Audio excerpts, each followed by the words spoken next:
भाई ये हमले पे हमले किए जा रहे हैं, मगर अल्लाह भी अपनी ताकत दिखाता है कि अमेरिका ने जिस मुल्क को चैलेंज किया उस पे हमला कर दिया। इराक को चैलेंज किया, इराक पे हमला किया, इराक पे चैलेंज किया, इराक पे हमला किया।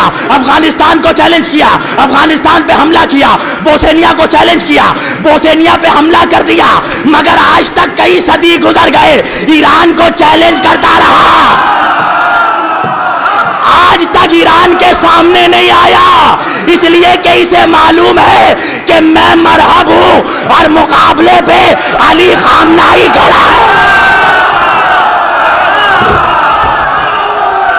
ये वो सांप है अमेरिका कि जिसकी आस्तीन में पलता है उसी को डसता है। अरे सद्दाम हुसैन को तुमने पाला और पालने के बाद तुमने ही उसे मरवा दिया, मगर तुम भूल गए इराक में फर्क है, ईरान में फर्क है। इराक में सद्दाम हुसैन था, ईरान में औलादे हुसैन है।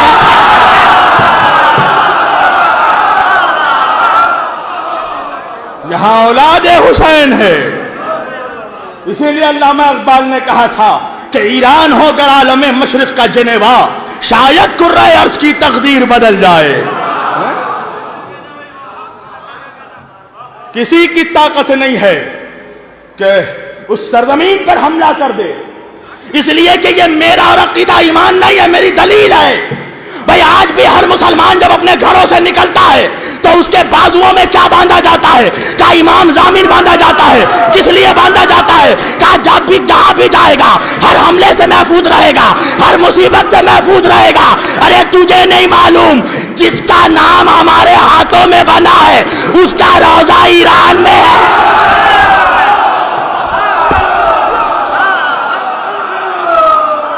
जिसका सिक्का हमारे हाथों में बंधा है उसका रोजा ईरान में है। और सुन लो, आज ये भी बात कह रहा हूं मैं, चाहे शिया हो या सुन्नी, कोई नाराज हो फर्क नहीं पड़ता। इस मौजूदा दौर में जो मौजूदा ईरान का दुश्मन है वो असल में ईमान का दुश्मन है।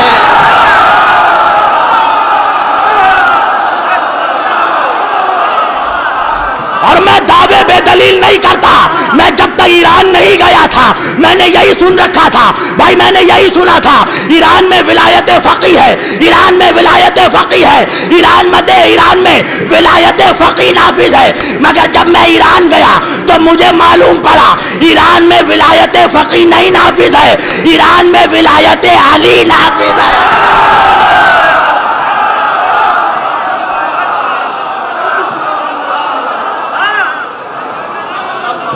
और बस आखिरी बात, और मैं अपनी तकरीर समेट रहा हूं, ये दावे मैं ऐसे ही नहीं कर रहा, हवाओं में तीर नहीं चलाते हैं हम अली वाले हैं, कलेजा देखकर तीर चलाते हैं, यहां वहां तीर नहीं चलाते। मैंने कैसे कह दिया कि ईरान ईमान का हिस्सा है, ईरान हक की तरफ है, इसलिए कि ये मेरे मौला की हदीस है। मेरे मौला ने फरमाया कि अगर कोई जमाना ऐसा आए कि जब हक का पहचानना मुश्किल हो जाए तो ये देखना सारी बातिल ताकतें किसके खिलाफ खड़ी है। तो मैंने देखा अमेरिका, इजराइल।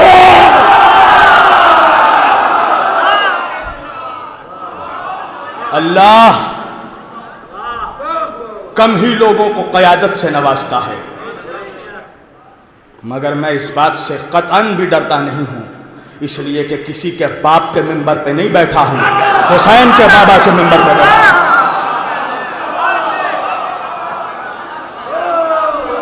ये मुझे फोन पे फोन आ रहे, मौलाना आप शियों के बीच जा रहे हैं, आप शियों की मजलिस में पढ़ रहे हैं, आप शियों के जलसों में जा रहे हैं। कहा हाँ, ये हुक्म है हमारे उलमा का, ये हुक्म है मेरे नबी का कि वला तफर्रकू, तफरका खत्म करो, आपस में इत्तेहाद कायम करो।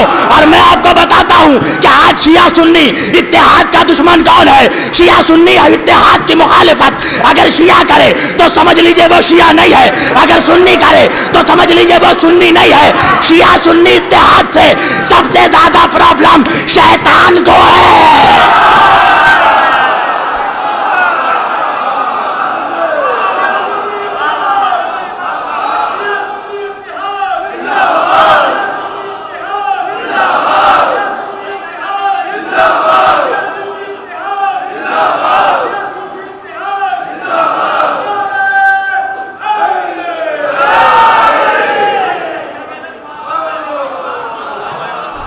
मैं हदीसों का एक अंबार खड़ा कर सकता हूं कि अइम्मा मासूमीन और अइम्मा अहले बैत ताहरीन की अक़वाल से मैं कटमुल्ला कुछ भी बोले मुझे क्या फर्क है। मुझे तो इस बात से फर्क पड़ता है कि शेर खुदा क्या बोले।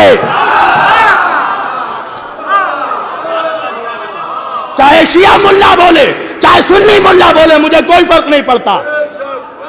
मुझे तो यह देखना है कि मेरा मौला क्या कह के गया।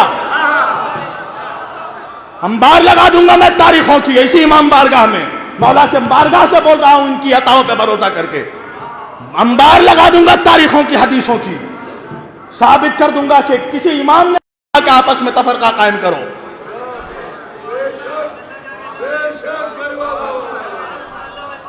दोनों शहजादे इमामैन सैयदैन नय्यरैन सकलैन हसनैन शरीफैन क़िबलतैन, एक ने जंग की एक ने सुलह की।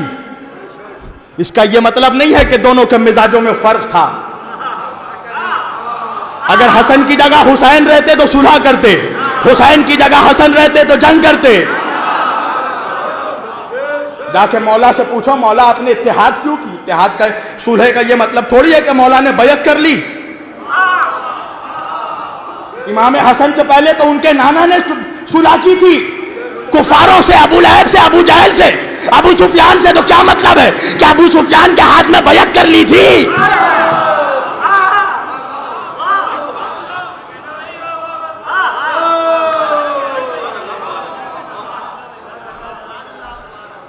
अगर मौला उठा लेते तलवार तो किसकी हुकूमत थी कि मौला से मसनद छीन लेता। कभी सोचा है कि मौला ने जुल्फ़िकार को नियाम में क्यों रखा? सोचा है कभी? तुम मौला से बड़े मौला के चाहने वाले हो। अगर उम्मत में तफरका मकसूद ना होता तो किसी की हिम्मत नहीं थी, किसी माँ ने वो औलाद नहीं जना कि अली की तलवार के सामने आ जाए। इसलिए कि इनके बुजुर्गों ने देख लिया था कि अली के सामने और अली की तलवार के सामने अच्छे अच्छे नंगे हो जाते हैं।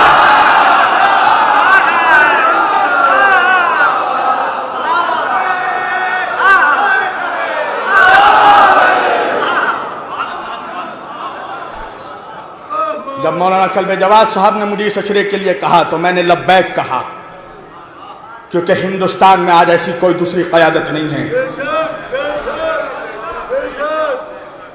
लखनऊ वालों, अपने नसीबों पर नाश करना और अल्लाह का शुक्र अदा करना कि अल्लाह ने तुम्हें कल्बे जवाद साहब जैसी क़यादत अता की है। कुछ मुनाफिक ऐसा ना हो कि बाद में कहें कि कल्बे जवाद साहब को इम्प्रेस करने के लिए मौलाना शब्बीर पढ़ रहे थे। जा बचपन से जाकर मेरी तकरीर उठाकर देख ले, मैंने सिवाय अहले बैत के आज तक किसी को इम्प्रेस नहीं किया।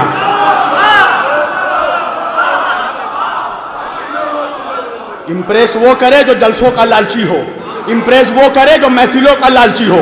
अल्लाह ने शब्बीर को पैदा ही किया है जिक्र हुसैन करने के लिए।